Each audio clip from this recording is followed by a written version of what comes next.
So it is 8:30. The crowd is coming in, assuming the seats in the big hall in front of us.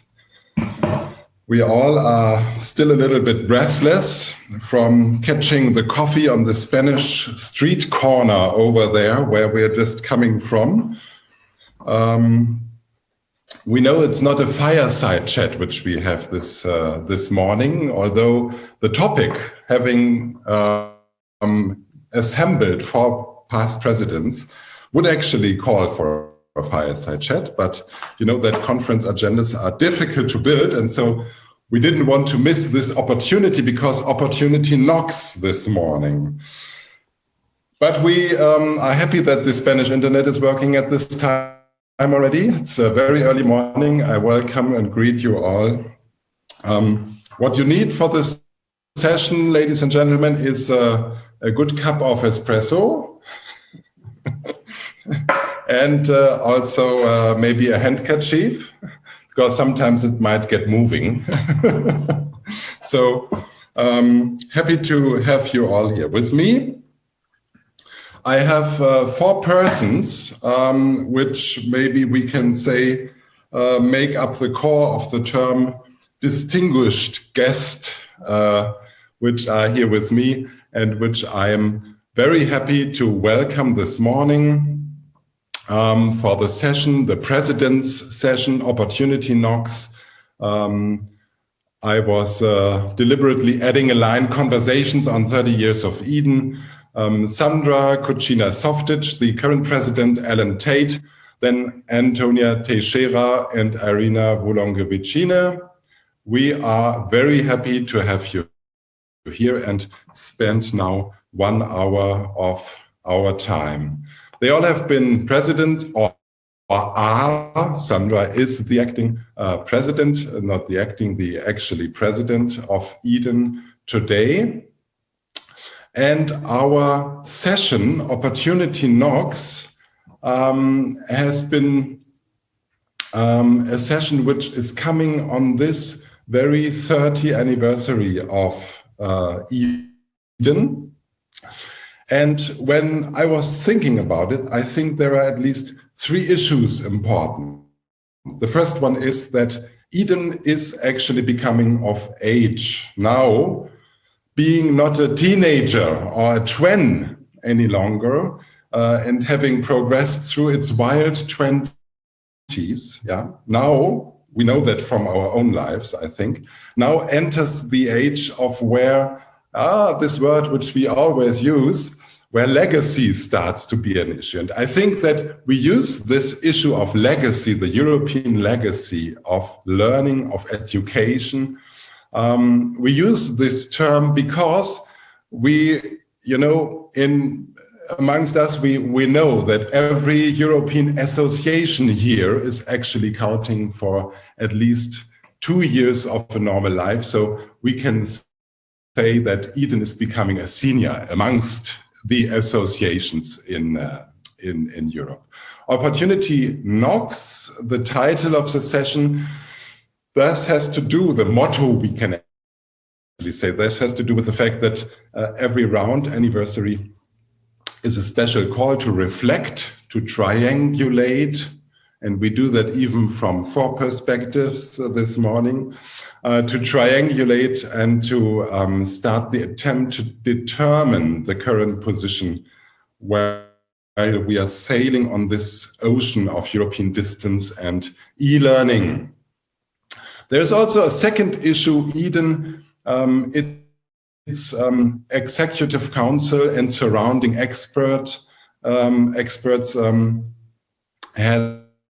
embarked through the last 18-24 months to start a process of analyzing its strengths and weaknesses and of reflecting its opportunities. And this process has come to an end. If you allow me to say so, this process has never come to an end, but we have, let's say, reached a temporary plateau on which we want to rest. We are going to talk a little bit this morning about some of the main points which we think are important issues for the future. So that's the second issue. And the third one is a historic one. We are on the verge of winning over a nasty pandemic, hopefully at least. You may forgive my early enthusiasm there, which as European societies has affected our way of thinking about digital transformation in an entire new way. And I want to propose this morning also that we take stock of opportunities and discuss if we need a new paradigm of thought for education, for online education, for open and distance, flexible education for the future, or if we can stick to our current model. So welcome, ladies and gentlemen of the audience. Welcome, Eden family. Welcome, past Eden presidents. The first question I have to you, my dear colleagues, is actually, how would you, if you have to, describe Eden in one word? And the background is that we were in the executive committee in the last year assembling value terms from our colleagues, and we were trying to craft statements out of it. And this is the result. We see Eden as the leading, open and inclusive, European, authentic, appreciative community with a shared purpose where members feel at home in the family of distance and e-learning professionals. We foster leadership, networking, dialogue, and curiosity, and deal with up-to-date research and forefront innovation. So you see, this is an essence attempt of what the Eden family is. Of course, it's not the carved in stone truth. It's really when you ask around and you harvest what people are how they are in connection with Eden. It is important to us to be valuable for our members, reliable, transparent, foster transformation, and bridge between tradition and innovation. And that's actually the first thing I would like to challenge you for presidents. Actually, maybe we start with Sandra and then move to Airina, to Ellen, and to Antonio. So what would be your word, actually? What would be your word for Eden in one word? Well, you have started with the tough questions, Ulf, especially because it's early in the morning. But for me, Eden is an opportunity to collaborate, to meet colleagues, to network, to follow the leaders, to have visions. So for me, it's an opportunity. Thank you. So, Airina, what about you? I also was prepared with a different kickoff, but I have no doubts about the word, actually. I only would add attributes to this word.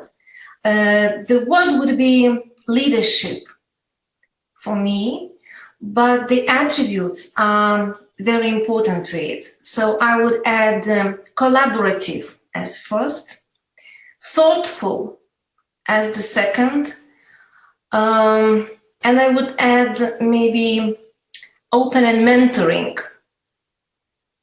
So that would be my offer. Thank you. I would like to move over to Ellen. Ellen, what is your Eden in one word claim? Okay, well, Ulf, I'm going to disobey you because I'm going to ask for 2 words. I hope you'll bear with me, but you can cut me off after 1 if you want to. So I'm going to follow your lead, Ulf, in a way when you talked about the 30 years of Eden and the extent to which it now is going to deliver a legacy. And so the first word I'm going to choose is authority, in the sense that I think Eden is now a highly respected, authoritative organization to which a range of people and other organizations look for leadership. So I think the first word I choose is authority. But I'd balance that with what I think has always been Eden's strength, and I can see 3 colleagues with me who've built on that strength, Sandra, Airina, and Antonio, and that's community. I think Eden is a genuinely welcoming place. And so it feels like a family, it feels like a community. So if you'll permit me, I'm going to go for 2 words, authority and community. Thank you very much. And then Antonio. Well, good morning, everyone. This is really morning here, like in the UK, 1 hour earlier than you. So this is why the sunshine is still a little bit too hard. I'll follow a little bit the suggestion by Alan, and Eden reminds me basically of 3-4 words. Network. We tend to forget it. It's in the original name of Eden, and it's really a network. Reference, as Alan has pointed out regarding authorship, and expertise and legacy. So these are the 4, I think, complement a little bit my personal perception of what has been, what is the impact of Eden. So thank you very much. Very interesting reflections. I'm going to share for just a moment my slides again, because I have asked the colleagues to share some stories from the past. And after we listen to some short stories, we're going to talk about opportunities and then about the future also very dedicatedly. So I've asked each of them to bring to the session one photo they particularly are connecting with Eden and reminding with Eden a certain story. And I would like to ask them to show us this photo and to tell the story in brief. Of course, the stories needs to be told longer, and I'm sure we're going to do that again when we meet. But for this short moment this morning, I think 30 years also means for all of us a reflection back. We have all connections and remembrances of conferences, meetings, workshops. So I would like first to invite Sandra. Sandra, you've brought this picture this morning with you. Tell us a little bit about where is it and what do you see in this picture? Well, it's always difficult to find the pictures from the past, because we have them all over the round. So it took me some time to find them. But just have to give an introduction into this picture. My relationship with Eden started in 2008. I have been, for a couple of years, been looking for the conference and the associations to which I want to get acquainted more than the others. And when I came in 2008 in Lisbon to Eden conference, I found what I was looking for. And then the young guy started his presidency. It was Antonio, and I said, this is the man I want to follow. And when I saw the other colleagues as well, after some time, I was certain that my choice was well. And this picture represents the Eden conference, which was held in Zagreb in 2014. This is in the premises of University Computing Center, where we had the EC committee meeting. And you can see that we are all content. We are all happy here. We are all feeling that we should be here, that we are like a bunch of guys and young people being there to talk, to discuss, to share, So for me, this is a very nice memory, and I feel very satisfied there because I found that Eden has the leadership, which I want to follow, that Eden has the visionaries, which I want to listen, and that Eden has the great people, which I want to be friends with. So this is my memory. Wonderful. Thank you very much. Let's see what's the next picture about. This is a picture Antonio was sending to me, and I would like to ask Antonio, what do you see in this picture? What is this special about it? Actually, I asked everybody to send one picture, but it didn't work in Antonio's case. So he sent 3. So, well, it's actually 3, and they represent a little bit different aspects of my experience in this sense. The first one on the top left, and this was not arranged with Sandra, so this is not a kind of retribution. Actually, this photo was taken at the last conference, the last face-to-face conference that we held in Bruges, in Brugge. And there is another version of the picture, I mean, a more formal picture, and this actually is at the gala dinner. And so this was the last time that we were together in the same room. I mean, in the physical room, because, I mean, we're still here, the four of us, and healthy, as you can see. This represents also something else, in my view. If you look at Sandra there, she is really happy because she was initiating her presidency. I should also add that her photo was my first conference as president, so it was a similar, more or less, a similar occasion. And look, so Airina was stepping down, and Sandra was assuming the position then. And looking at her, you can look and you can think. So many, what about the lot of plans that she had, all the things that she wanted to do.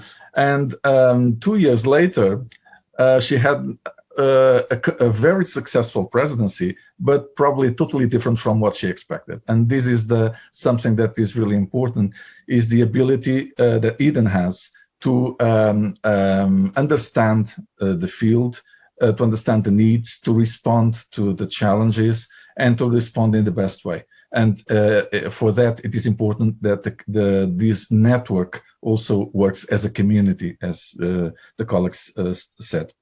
On the right, there is a photo that is really important as well. Actually, it was taken in Oxford, in the Sheldonian Theatre.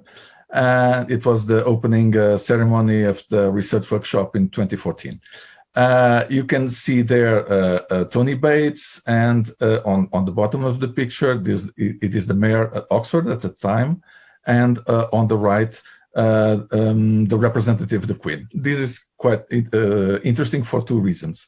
First of all, for me, it represented also a kind of what Alan was talking about as the authority of Eden. So for a scholar, I mean, for an academic as me, I'm many things in my life, but most of my time has been spent as an academic. Representing an association as Eden, organization as Eden, opening a conference in the Sheldonian Theatre, this represents a little bit the kind of consecration, in a sense, of Eden as a community of scholars. Also, there is a funny story about it, because actually, and this is also an homage not just to Alan, but to Open University in the UK, that has played a pivotal role in the creation and development of Eden. And this conference should be, at this time, this ceremony, should be presented not just by me from the part of Eden, but also by the Pro-Vice Chancellor at the time, Belinda Tynant, who was actually representing the Open University. But she had a problem with the plane, she wasn't there, and so they asked me to represent also the Open University at the occasion. And I was pretty much in panic, because I didn't know the protocol. I was receiving the representative of the Queen and the mayor and all of that. I didn't know what to do, basically. And I asked the colleagues there, I think it was Denise, who was there at the time, also assisting me, and said, "Oh, you'll do it perfectly. There's a protocol, but I don't remember what." And so, but everything went really well. And this is also a funny story that, well, is connected linked with the photo. On the bottom, there is also another dimension which is more private, in a sense. And during my years as president, and all the colleagues had the same experience. Surely, probably Sandra not so much because of the circumstances, but I visit a lot the Secretariat in Budapest, and this photo was taken in one of the occasions, actually very close to Christmas. I think it was in 2014 or 2015. And if you look at the expressions in the photo, you can see also something that is important for a community and organization, and Eden in particular, which is this sense of well-being and fun. it's fun being a member of Eden. And also this is a kind of a personal homage to the Secretariat, all the wonderful colleagues that have been working throughout the years, and I owe a lot to them, especially in the period of my presidency. That's it. Thank you very much, Antonio. Wonderful stories. Now, let's see, what's the next picture about? Ah, that's a picture with only white men on it. It's an old picture I was receiving from Ellen. So Ellen, what is this picture about? It's a bit gray, grizzly. You cannot see so much, so you need to describe us. What's on there? Okay, well, thank you, Ulf. So this picture is an old photograph, and a bad photograph in the qualitative sense. And it's a picture of the organization that preceded Eden, the Budapest Platform. So this photograph was taken about 1991, I think. So before some colleagues will have been born who are no doubt participating in this. And it was at an absolutely pivotal time in Europe and in our professional field as well. And the Budapest Platform was set up by the Vice-Chancellor of the Open University, Sir John Daniel, to bring into being a new professional network in our field across Europe. And it had two particular points of innovation, which I believe we were able in Eden to bring off. The first was that our professional field should, in the light of the huge changes in 1989, 1990, should represent all of Europe, not just Western Europe.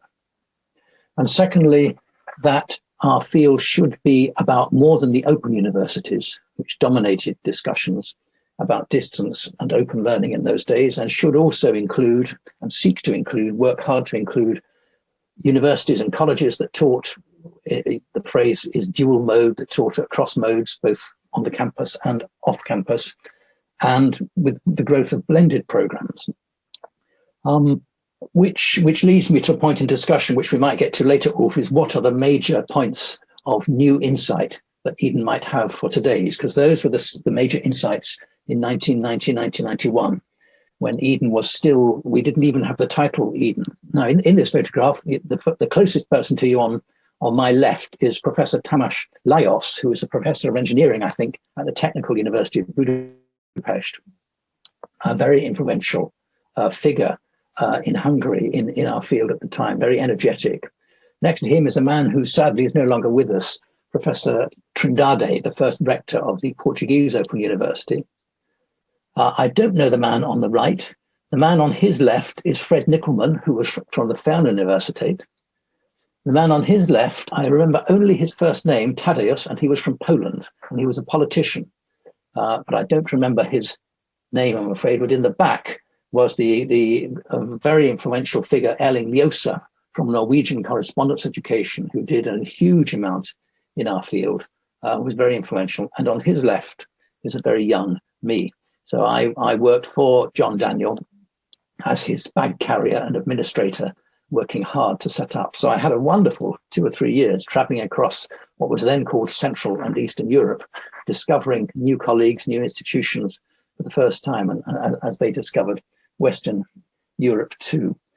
So that picture goes back to the very origins of Eden more than 30 years ago, Ulf.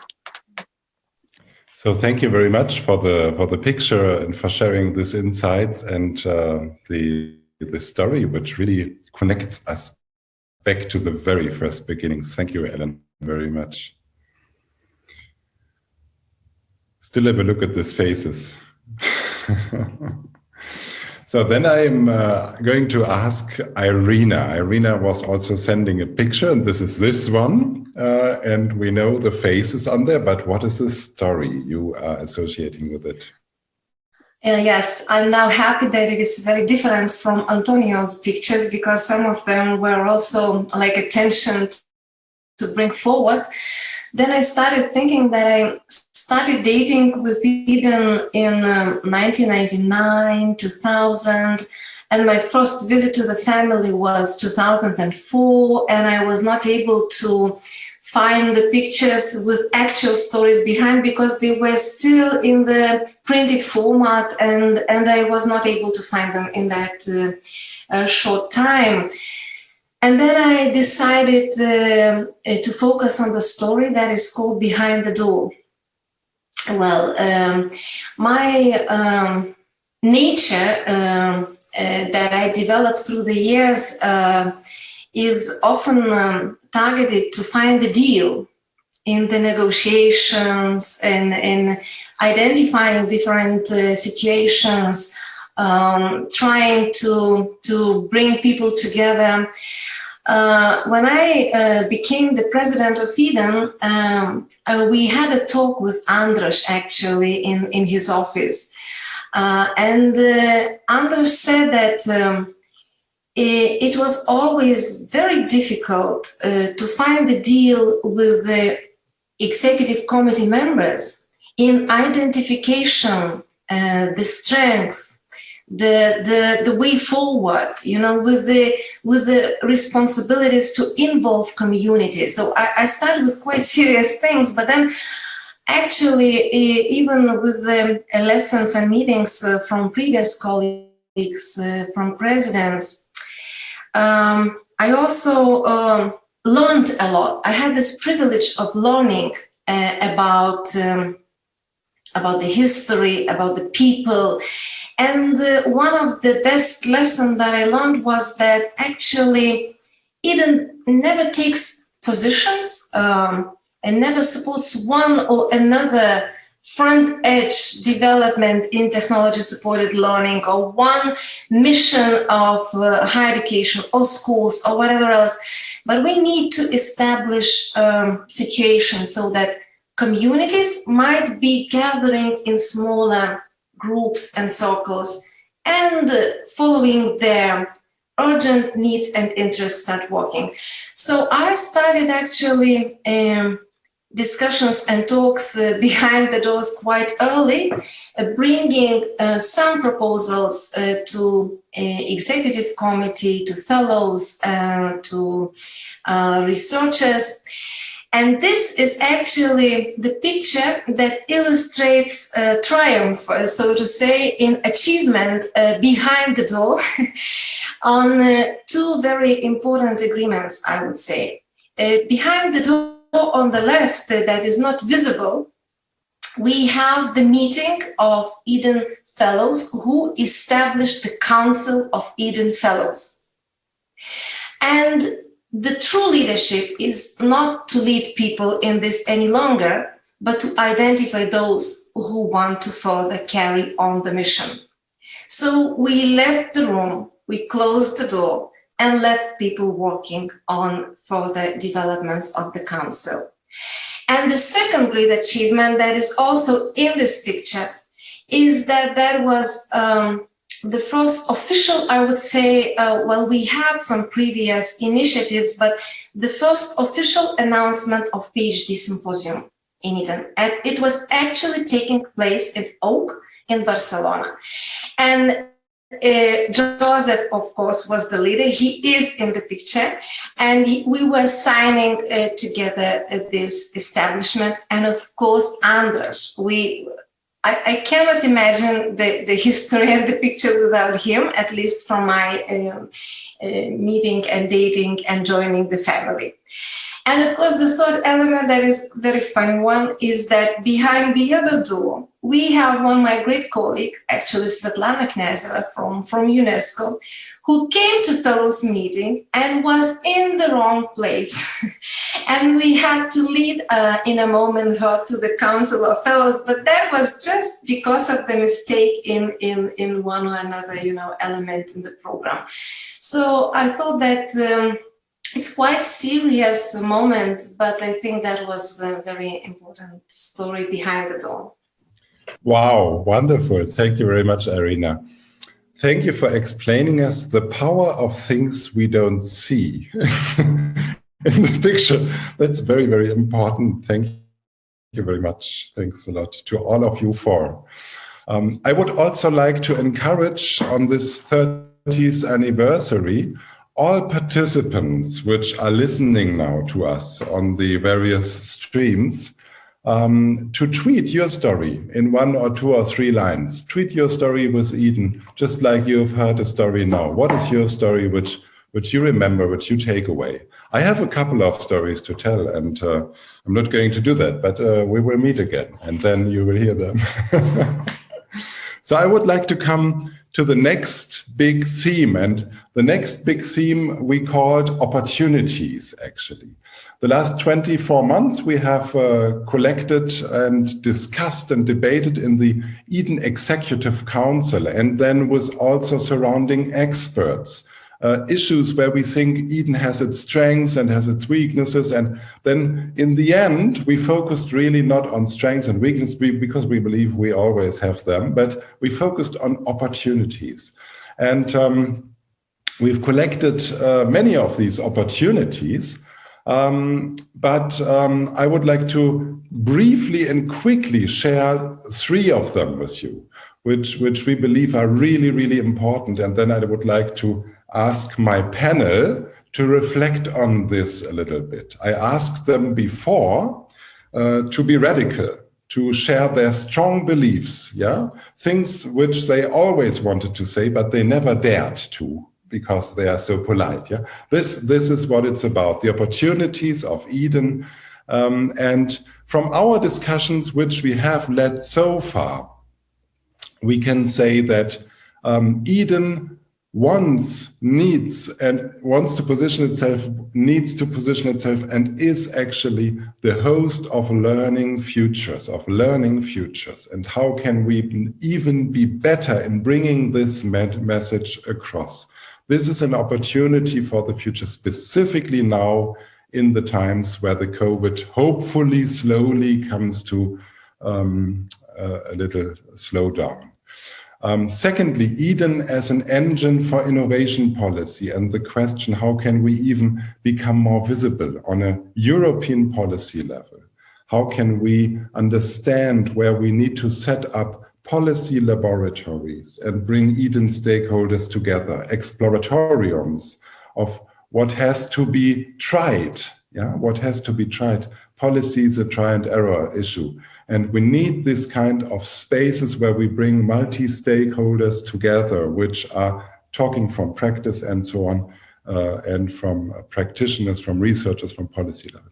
And the third one is a bit hard to read, actually, I see now.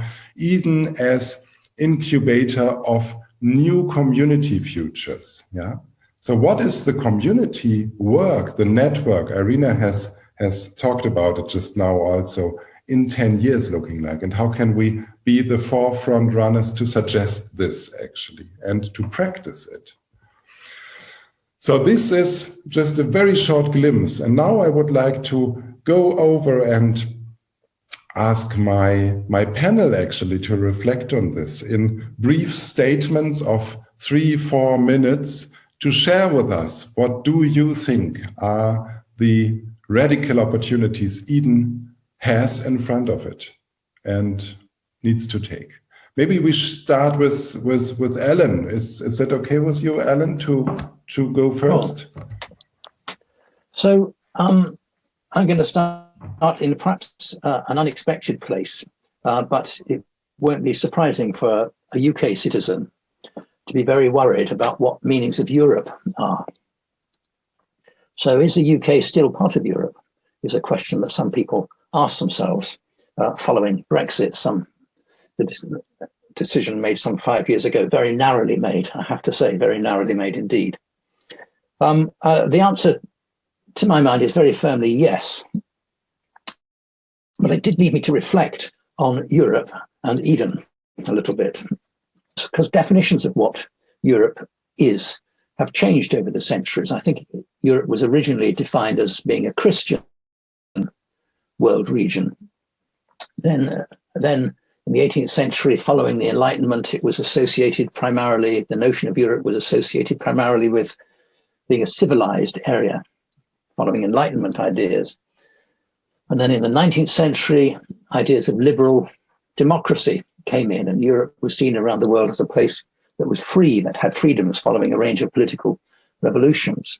The 20th century was a much more mixed century with two terrible world wars. But the second half of the 20th century saw the European Union developing as the primary and dominant mode of thinking about Europe. So economically capitalist systems, democratic systems where people were able to decide what sort of society they want, and following broadly liberal principles where the state was separate from political parties, where the justice system was separate from the state, where we had a free media. Some of those particular elements on the liberal side have a little bit more of a bumpy path at the moment in the European Union, but nonetheless, I think they stay part of the vision. But at the same time, we have the 27 countries in the EU, but we have something like 21 countries in Europe outside the EU, of which the UK is now one. What is the role of those 21 countries for Eden? Are we still part of Eden's considerations? Or is Eden, I think this would be a mistake myself, but you can imagine why I would say this, is Eden now going to be dominated only by the agendas set by the EU? I can see that those agendas are the most important, very important. But I hope that Eden will, if it's looking for a point of innovation today, also remember the 21 countries, European countries, who are outside the EU. And that Eden will not only reflect what Europe is today, but also promote thinking about Europe in the educational context. I think that, just as it did back in 1990. So I hope that will remain a consideration for Eden for the future. So I'll just pause there. Thank you, Alan. I think it's very, very important and close to our heart also to think that. Thanks for reminding us there. Antonio, would you like to share some reflections on opportunities with us? Thank you, Wolf. Trying to connect a little bit what Alan has reflected upon. My generation in Portugal is a little bit different. The same in Spain, in a sense, and in Greece, from the other countries in Europe, or most of the other countries in Europe, with the exception probably of Eastern European countries. For me, the European Union, for my generation, the European Union represents a gateway for democracy, development, and peace. Our country had a war in Africa for 15 years. I lived in Africa for a number of years because my family was they were army officers, so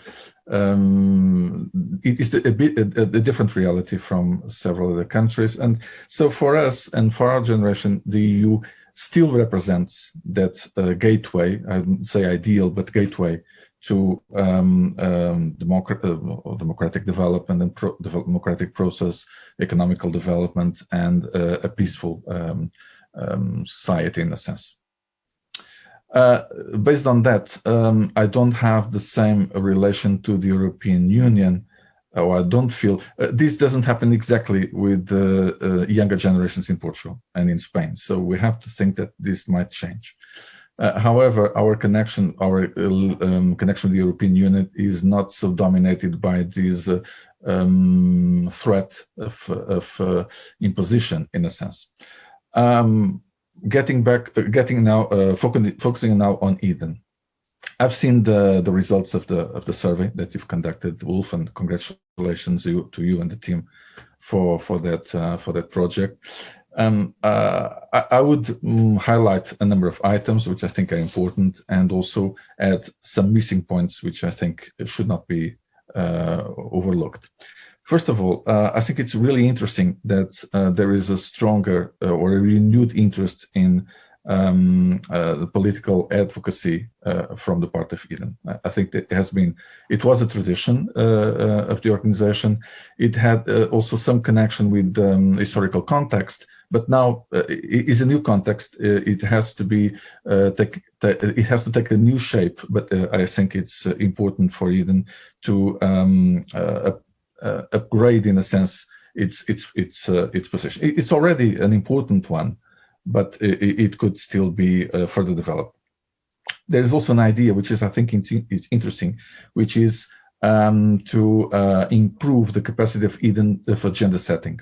I think this is and the agenda setting should not be only seen from a political perspective, but also from a methodological perspective, from a technological perspective, from an ethical perspective as well. So regarding also the practice, the field of practice.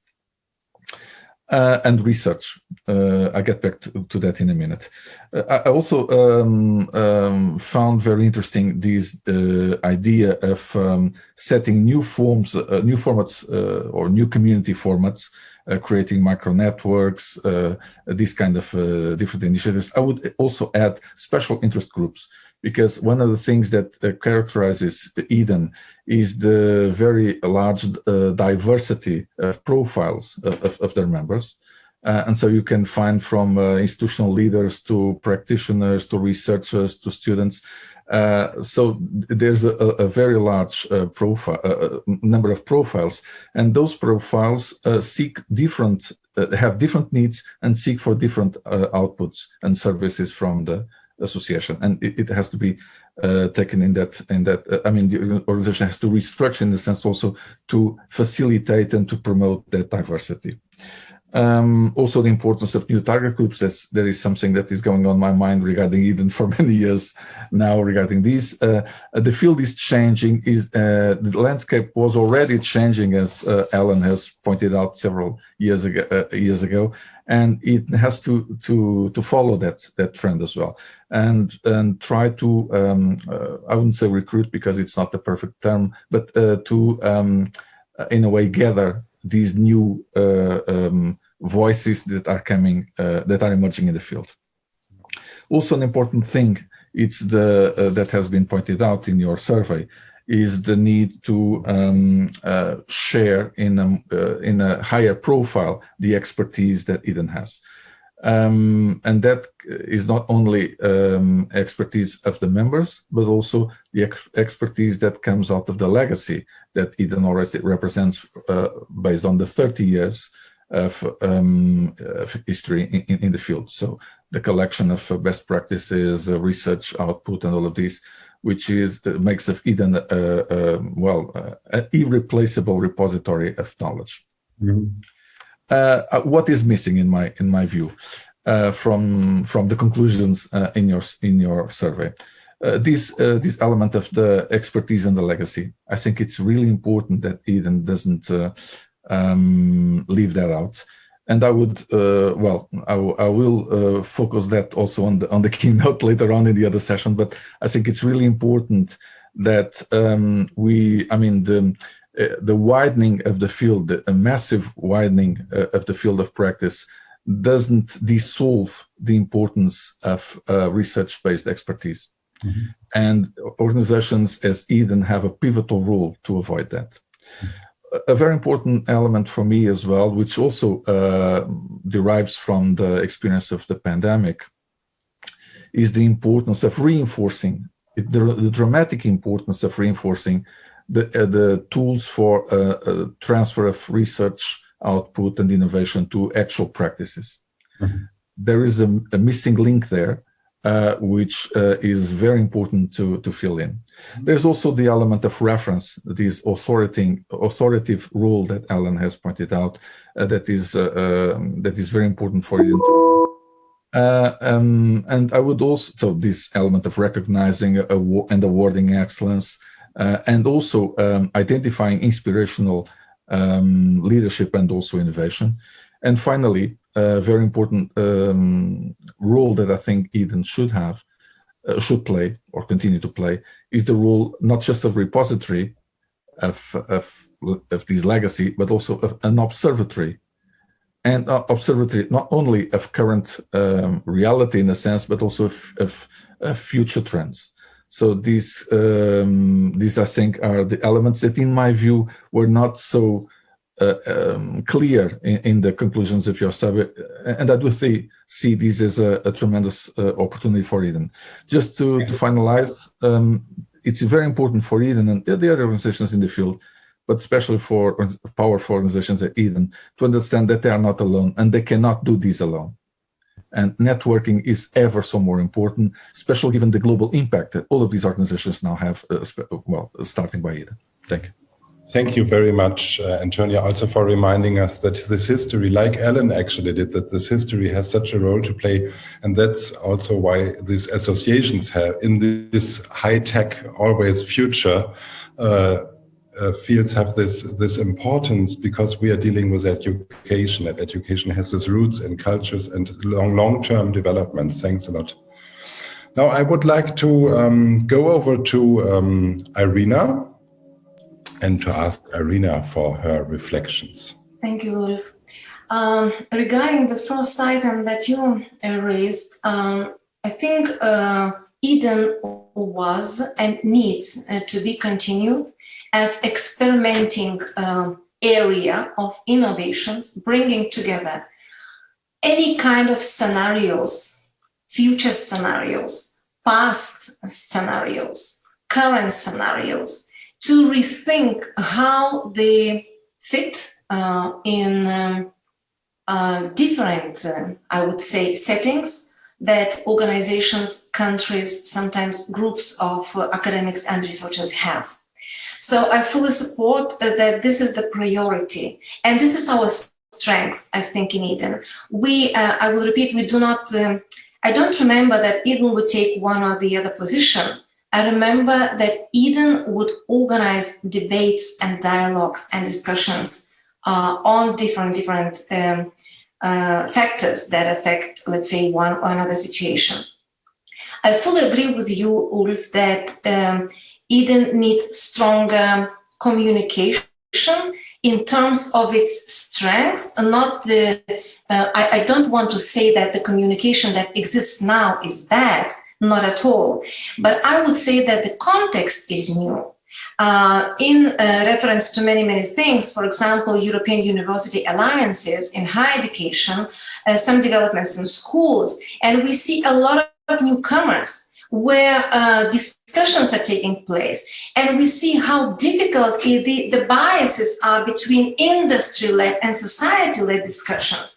So I would think that Eden needs much stronger communication, and definitely the chair of communication and executive board, for example, that would bring forward not the position, but the arguments, and then expertise and success stories from one or another area. So I fully agree with you. Regarding the micro networks, I think that was also in my agenda, to establish these subgroups and initiatives on the basis of different topics and areas. But I want to add also the reflection from Alan in my answer. In my view, Eden is very competent.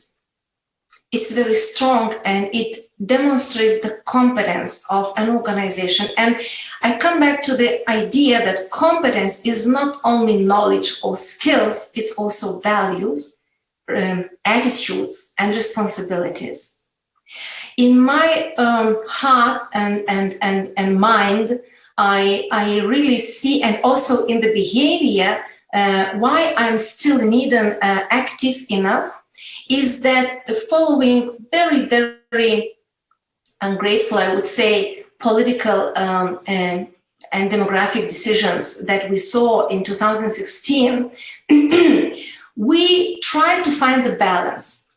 We tried to find the balance to live in the new reality of Europe, because we are European, but I am fully confident that Eden is global in the sense, but in European scope, UK is never excluded. We registered the new company in Estonia to find the balance to stay with both UK and Estonia-based Eden premises, I would say, in order to operationalize and continue operationalizing of Eden activities.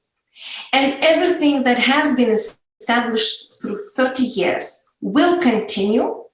And my invitation for all community members is to stay with Eden in whatever formal settings, we will always continue what we were trained with from the Open Universities, from the Open University UK, from the Open Universities in Europe. I think this is the joint effort that will remain. So Eden is open, Eden has its values, and I am sure in the current settings, this will be continued. Thanks a lot. I think we are really converging on this point with the UK and European integration in this view. Thanks a lot, Airina, for saying this, also for emphasizing the values which Eden is promoting and hosting and developing and discussing inside. And I still also have this idea of Alan in my ear, that actually this European integration, even in times of Brexit, is an innovation issue in a way for the future. So very, very insightful. Sandra, what are your reflections? I invite you to share them with us. Well, thank you. It was very good to hear from my predecessors about their overviews, and I can only second all things they have said. As Alan, as Antonio said on this picture before, that I was looking very happy when I was taking the presidency, because I knew that I'm taking over the association, which was really well established and prepared by Antonio and Airina before me, and things were really going on quite well.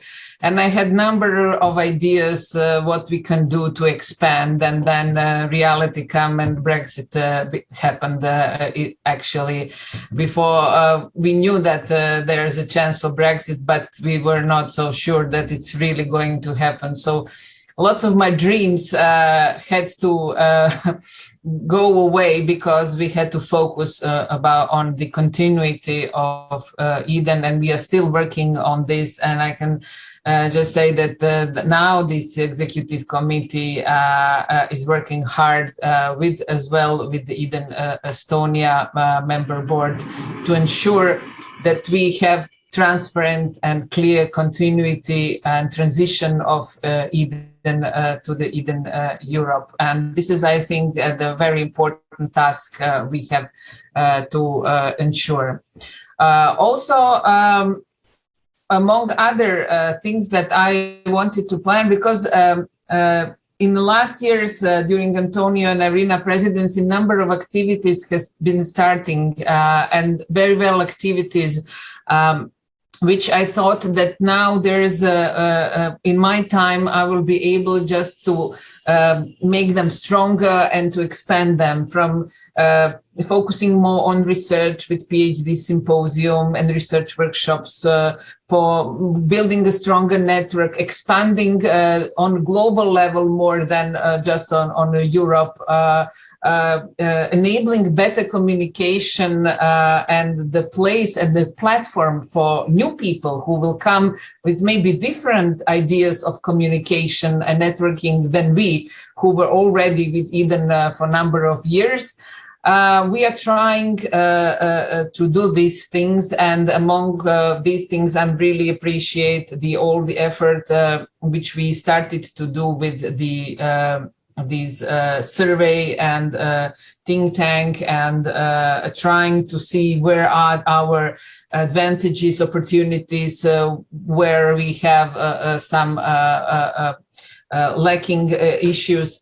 And I think that Ulf has summarized all this very well after the think tank. And this is something we have to now, as the EC, to reflect upon and see what we can take as the necessary action now, and what will be in the long-term actions.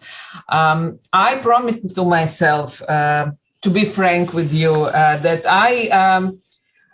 before I leave my presidency, I would really like to set the new NAP area in order to better exploit the knowledge expertise of the Eden community, actually, all these knowledge expertise we have here is really jewels, and we need to find the way how to ensure good platform where people with already significant years of expertise and know-how can share their ideas and their expertise with those newcomers who will bring the different ideas, maybe different questions, maybe different challenges, and to be able to combine all this. So basically, this is my only at the moment the strongest goal that I really wish to achieve. And I can only say that Eden is strong as its members. So it's not one person; it's a community which stands behind the Eden. So it's joint work, it's joint effort. As much we dig into it, it will be better. Thank you. Thank you very much for your reflections, Sandra. And I remember at this point that I also wanted to thank you for, and also others who are not with us, the other presidents and leaders in Eden, to lead us where we are actually today. And you have a big part of that, and all the members have a big part of that, but you really have a big part, and I really, in so to speak, representing the Eden community now. I would also like to say very much thank you. And I remember that once I was driving in a taxi with never forgotten person Ingeborg, and I was a bit younger then, and she was saying that in order to be a good leader, you have to be a good listener, and I think this is something which really. I learned also from all of you and in that way I want to thank you very much also for your leadership. I would like to have a very last, very short conversation with you, and not a conversation, really just a question to you, and that is the question of the future actually.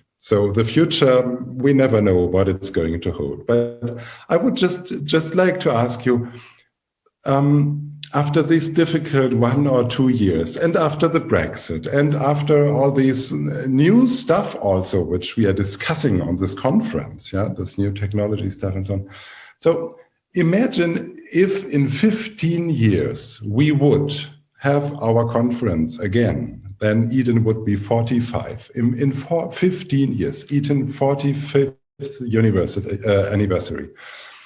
What would, in your view, in your imagination, be the title of this conference? What would be the title of this conference? That's just the finishing, rounding up idea, a glimpse in the future. Airina, can I ask you first? I haven't thought about the whole title yet, so the syntax will be maybe poor, but what I would definitely bring in would be did technology supported our learning and how, something like that, but the definite keyword would be human. Humanistic, something human, so that we are all people healthy together and still in front of technologies. Wonderful. Thank you very much. Thanks a lot. I think it's so important. Ellen, what would you say? What would be your title for the conference in 15 years? That's a difficult question, Ulf. I think two elements of Eden's identity will continue, but will be flexed in different ways. But I think a title something like "Using Technologies to Reach Excluded Communities" would be a task that Eden will still be working on. Thank you. Wow, wonderful. And Antonio. Well,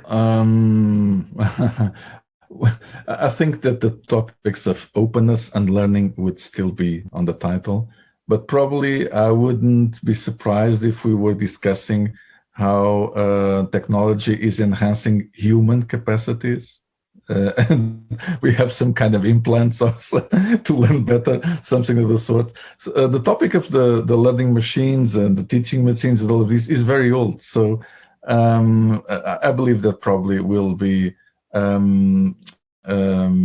talking a lot about the introduction of artificial elements, artificial intelligence elements in the learning process. And but I would say that I don't know exactly what would be, of course, discussed in 15 years' time. But before that, we'll discuss a lot about the ethical implications of data intelligence and management of data. But that is surely something that would be critical. Thank you very much, Antonio. And now, Sandra, a little bit also the closing, but what is your title in 15 years? Okay, I had two ideas immediately when you proposed this topic. First one would be investigating lifelong education through entire life. So removing the borders between formal, informal education, preschool, K-12, higher education, so that we shape education that it starts from the beginning and continues throughout life, like one process. So thinking about it. And second one was cobotization in education, how we can live with the robots and work together, especially in education. Thanks a lot for your ideas, for your creativity. They always say, when your heart starts to beat, something important happens. And I can tell you this was happening with me when I listened to you. Thanks a lot for that. One thing which I just started to notice is that people started to put their own stories of Eden in the chat. So go to the chat, everybody, and read and continue to put your sessions, your stories there. I would like to thank you very much again, Sandra, Alan, Antonio, and Airina. You were really sharing wonderful ideas, thoughtful ideas, insightful ideas, critical ideas, reflective ideas. We take that with us, and we're going to really use that as a guiding line, so to speak, to look for when we think about strategizing, futurizing, and so on. I also would like to thank very much Andras for having this idea, and Tim together with the program committee to bring you together. And with that, I wish you all colleagues, and especially also you 4 colleagues, a very nice conference day today, and hopefully we see very soon again in person. Bye-bye.